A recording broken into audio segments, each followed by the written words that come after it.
You're listening to English Go Podcast. We'll get started right after this. I went to a wedding over the Halloween weekend. It was the wedding of one of my best friends. He was getting married, and it was a Halloween-themed wedding. So it was, like I said, it was the Halloween weekend. And my friend likes,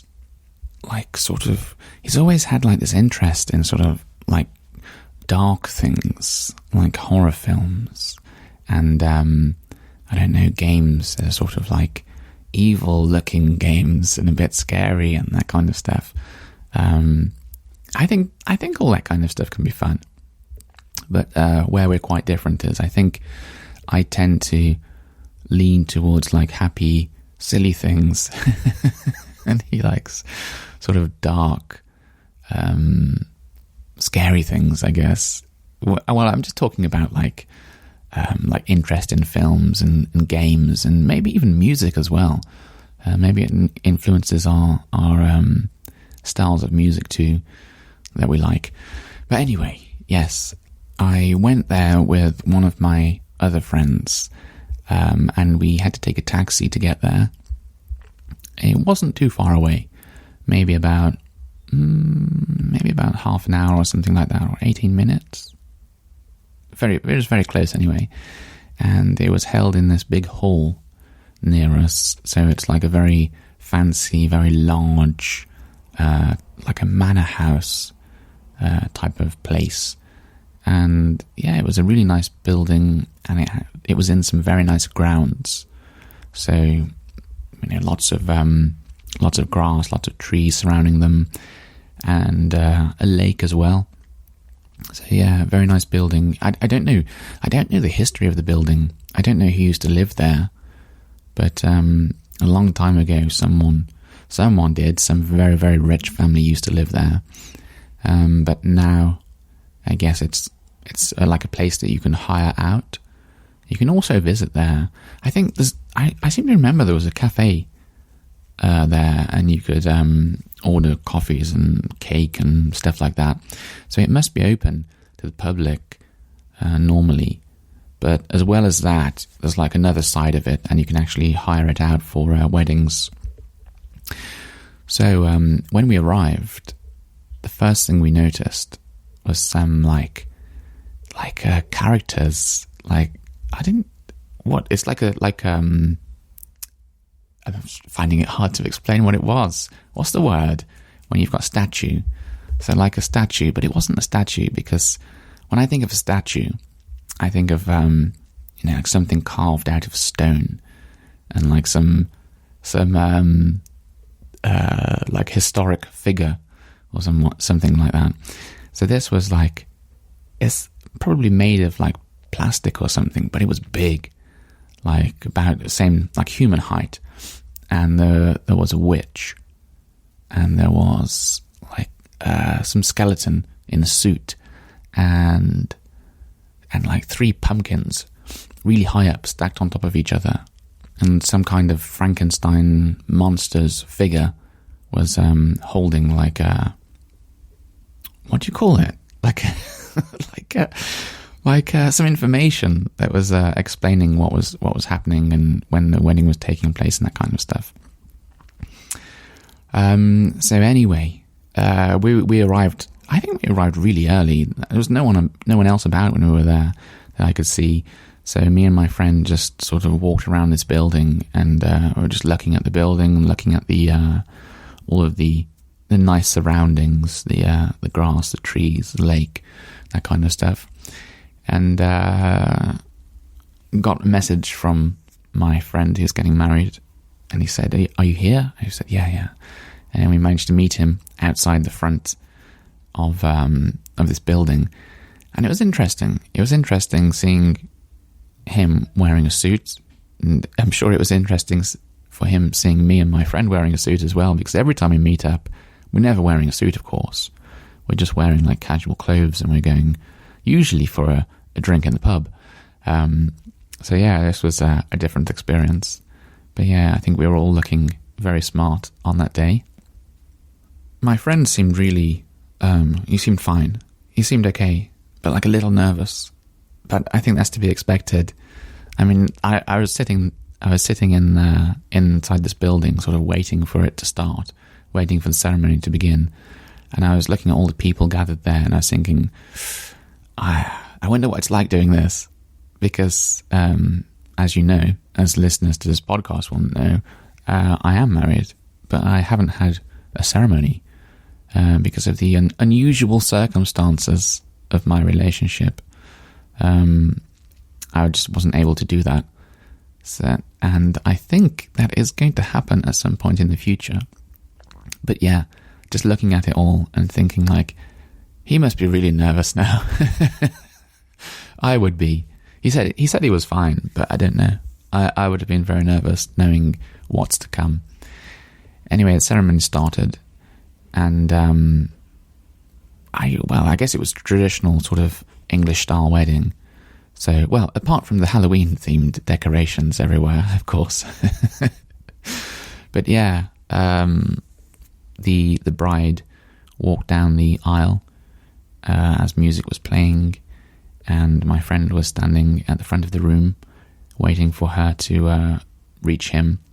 And then there was the exchanging of vows, so where you sort of promise to stay with each other and that kind of thing.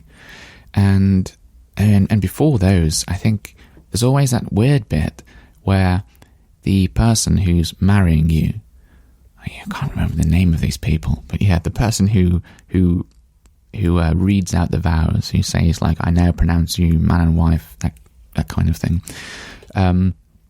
There's always that moment where she or he says, if anyone knows any reasons why these two should not be married today, please speak now, or something like that. So, you know, if you've got some information, if you know that like one of those two people getting married, if they've been if they're already married or something like that, or they've been doing something they shouldn't have, then I think you're supposed to say, well, you are supposed to say there and then, but I don't know. Do you have to say it? Is it law? It might be law. You might be like legally required to say something. I'm not sure about that, but maybe, because you're being a witness to this union, this joining together, this marriage, and it's a legally binding contract. Yeah, marriage is like a contract. So I think you're definitely supposed to say something if you know something's been going on. Anyway, she asked a question, and she must have waited for about like 10 seconds or something. It felt like a very long time. And of course, nobody had anything to say. So they exchanged vows and like read some like a mini speech to each other as well. And I think, yeah, I was left thinking what a huge thing, what a really big commitment marriage is. Because, like I said, I didn't do any of this. There was no, there have been no vows exchanged. Where you sort of promise yourself to the other person. And the way that they did it, sort of like looking directly at each other, like facing each other, holding hands, both hands, looking at each other as they say these words, as they're sort of making this promise, this commitment to each other. And I thought, wow, that's like and in front of so many people as well, in front of like a full room of people, that's a really big deal. Yeah, and I haven't done any of that.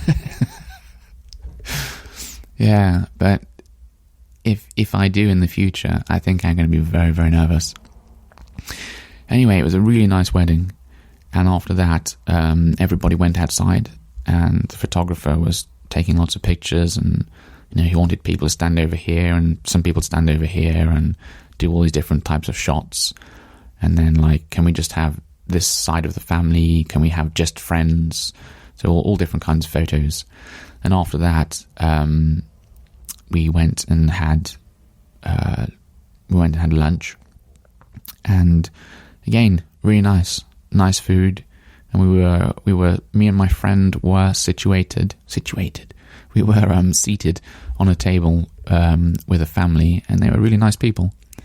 So we were chatting to them for a while, and I have to say there was a lot of alcohol coming around. I couldn't drink it all, but the staff kept coming around and saying, like, would like some more wine, or what was there? I think there was wine, there was Prosecco, and I think there was some other drink as well, some other alcoholic drink. But before that, they were offering around beer as well. But yeah, I'd already gone to the bar and purchased my own beer, because I prefer beer. So I was already sitting there with like a big glass of beer, a pint of beer. So yeah, I couldn't drink all this alcohol they kept giving me, but I did drink quite a bit, as people tend to at weddings. I can't remember how much, but yeah, a little bit too much, but not that much, I guess. I was okay the next morning, just a little bit of a headache, I think, not too bad. But yeah, all in all, it was a very nice event, and I enjoyed it a lot. I think my other friend did too. And yeah, my friend who got married, he looked very happy. So I'm really pleased for him. And him and his wife both made a really lovely couple, so I hope that they have a nice future ahead of them. But yes, that's the first time that I've been to a friend's wedding. I've been to family. I've been to my sister's wedding before, and I think my aunt's wedding as well. But I haven't been to many weddings at all. So that's the first time I went to a friend's wedding. And also the first time I went to a Halloween-themed wedding. So yeah, that was a lot of fun to see. Anyway, I hope you are all keeping well. And I look forward to speaking to you again soon, as always. Bye-bye. Thank you for listening to English Go Podcast. If you'd like to listen ad-free, listen to extra bonus episodes, or read the transcripts of these episodes, then please consider supporting this podcast at patreon.com/EnglishGo. Thank you.